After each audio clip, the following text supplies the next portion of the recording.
But I just feel, they watch this, don't they? Don't your police chief or? So they get all the information over at the time. Yeah, we're getting ready to start. I mean, I can do that afterwards. No problem. Yeah. Thank you. Oh, my. Couldn't figure out Not on that side. Have either of you guys?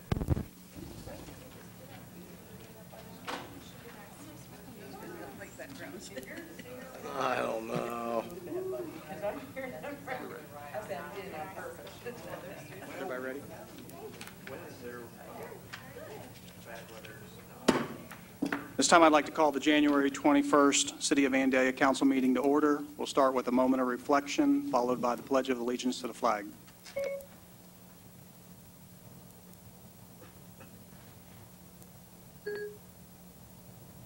Please stand for the pledge. I pledge allegiance to the flag of the United States of America and to the republic for which it stands, one nation, under God, indivisible, with liberty and justice for all.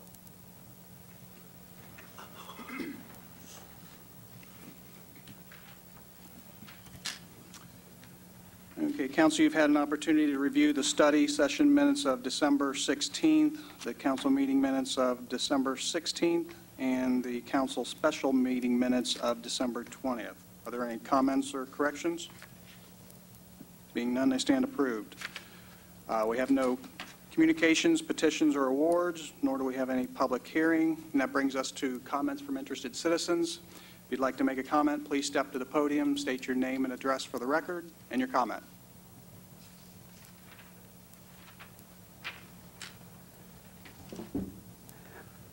Is it okay if I move this? Yeah, go right ahead.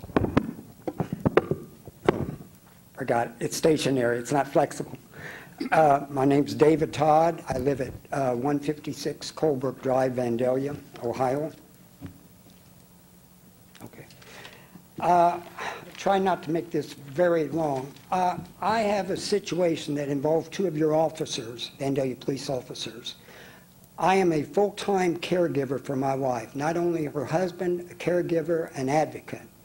And in her appointments to doctors, on July 29th, she had a fall, went to the hospital, had a head injury, and the following week, we went to her family doctor because they had told her to follow up with her family physician. She did, and he changed her medication for depression, and, you know, I mean, she's got a whole list. She's probably had more health issues than all of you combined, literally.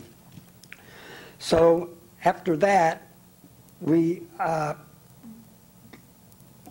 went to another doctor, which she has to go to every month.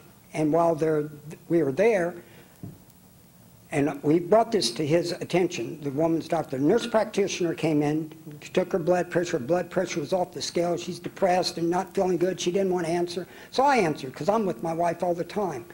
And she said, don't you feel good, Brenda? Well, my wife didn't answer. So anyway, I told her what had gone on. Hospitals, you know, the emergency to the hospital because of a head injury and this, that, and the other. She sits back and just stares at us and says, okay, you can check out. We check out. Well, the next day, we have two Vandalia police officers at our door. I'm in the back door, and if anyone, in the back room, if anyone knows the Foley Platte, these are one-level homes. These are not two-story or condos, or, you know. So I come from the bedroom out because my wife and I live alone. We don't have kids or anything, and they're grown.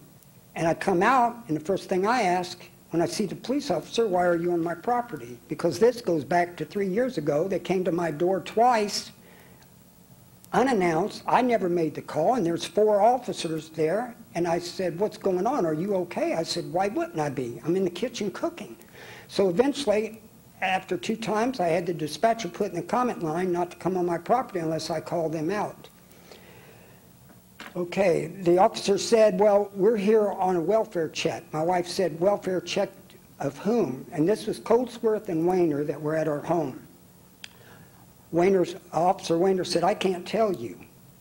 And she said, why? He said, I can't tell you this. Well, during the conversation, he didn't want me to be by my wife's side. He wanted me to take more or less, and I put it like this, get in a fetal position and go in a corner. And that's not me. I'm very straight and in your face if I'm given that way.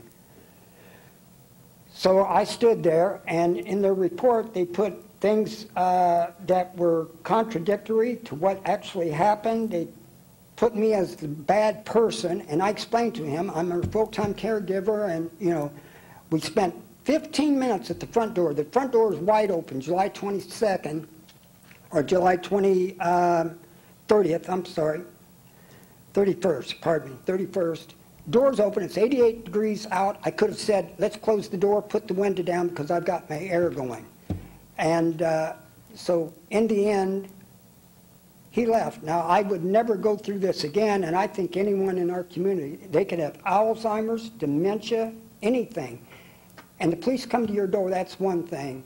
But they've got, how am I going to put it? They got this Dick Tracy mode, or whatever you want to call it. It's all about police. Sorry. There is no sensitivity to them or understanding. And in the process, what I've decided, I'm never giving my wife's HIPAA information out to no one. I am the one that primarily gets it. It can't be divulged to no one but me. But I offered this to the officers, and at the end, he still wasn't satisfied. So what's going to happen in the future? One year, my wife was rushed to the hospital by ambulance 4 to 5 times. Are they going to come in the house and say, can I talk? I want to talk to your wife alone. Once they get control, you know, they want to be overbearing. It's like at our house, getting back to that. When I was in the living room, I told them they weren't coming in the house because the door is wide open, so I don't know if they're going to try to invite themselves in. I said, you're not coming in my house. So he asked my wife if she wanted to come out. I said no. Well, in the report, they want to slam me for standing there beside her. It's like I rushed to the front door. These are 25 by 35-foot houses. I'm her husband. I got every right to be there. I'm going to be there. If it's a hospital visit, I'm there no matter what. If it's a nursing home, whatever. But this department's got issues. And this is with Coatesworth and Snodgrass. These are the 2 officers. So what I'm concerned about is in the future. What if they come to my home and I call an ambulance and then they just think that there's something going on? What's going to take place? Well, we appreciate your comments, Mr. Todd, and I think it's something we can definitely look into further.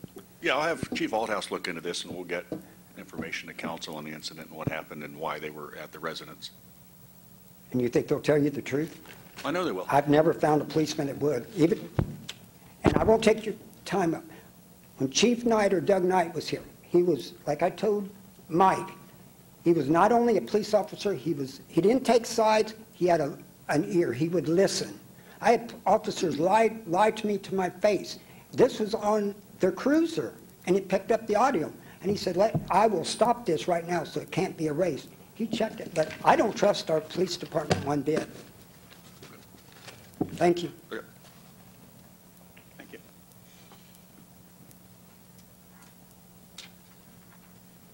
Hello, Holly Wiggins. I'm here for DP&L. Wanted to remind you all that we have the Gift of Power program that began today, as it did last year. So if you find out that we've got citizens who have some trouble paying for their heating bills this winter and don't have other means, aren't on other programs, have them either get onto our website or call Salvation Army. There's an application process, but it's a way to help those citizens get past a hard time. So the target audience is those that lost a job, ran into some medical issues or something like that. So just wanted to make sure that the community knew there was a safety net out there.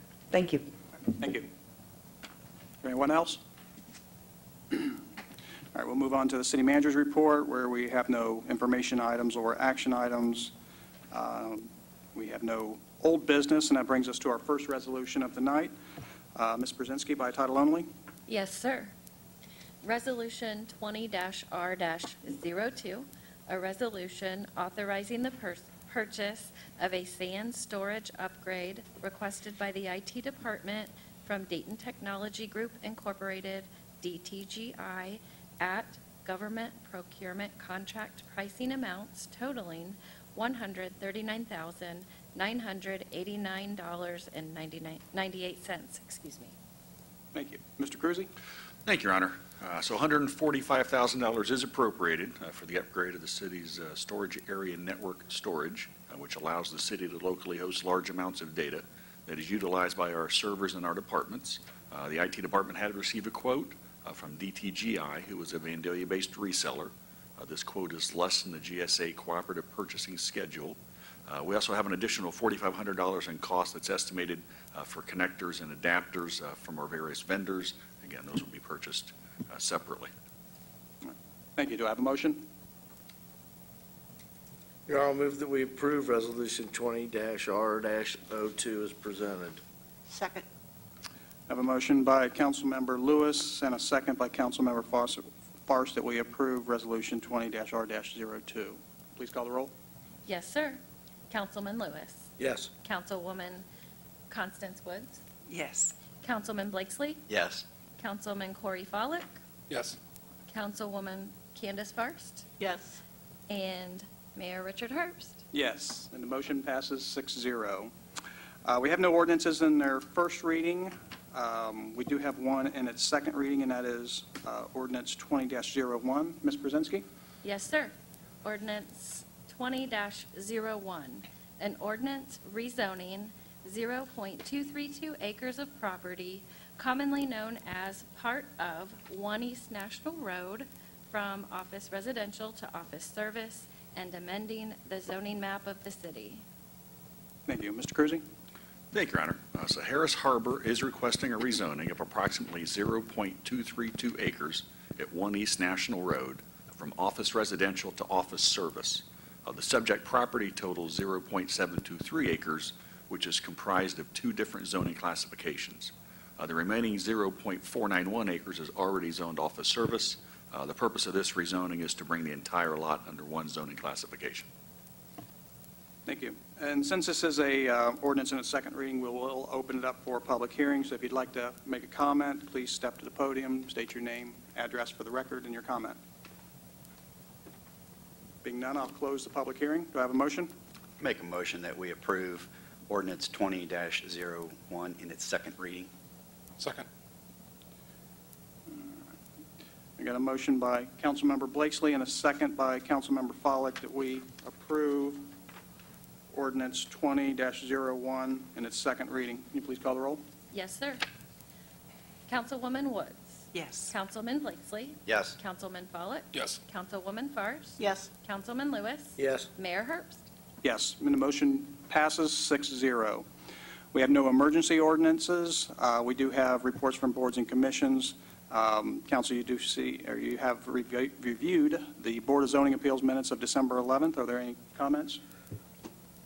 Being none, they stand approved, and that brings us to council comments. Ms. Wall? Nothing from the law director.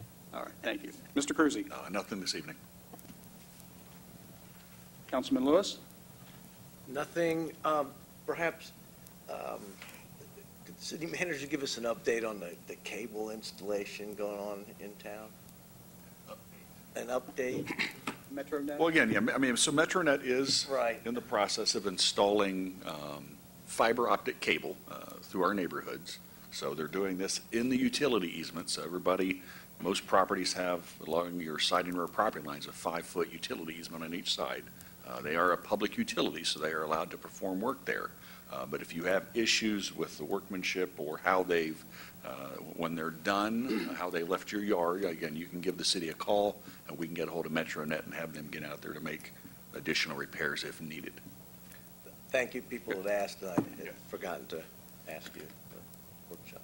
That's all I have, Your Honor. Thank you. Councilmember Forrest? Nothing this evening, thank you. All right. Councilmember Woods? No, nothing. Councilmember Blakesley? Nothing tonight, thank you. All right. Councilmember Follick? Just to make a motion to excuse the Vice Mayor Ehlers from all tonight's meetings. Second.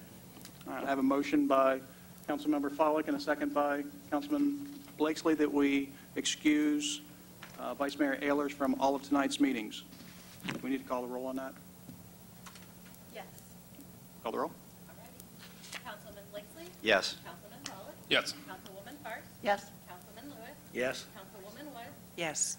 Mayor Kurtz? Yes, and the motion carries 6-0. And I have no further comments, so this meeting is adjourned.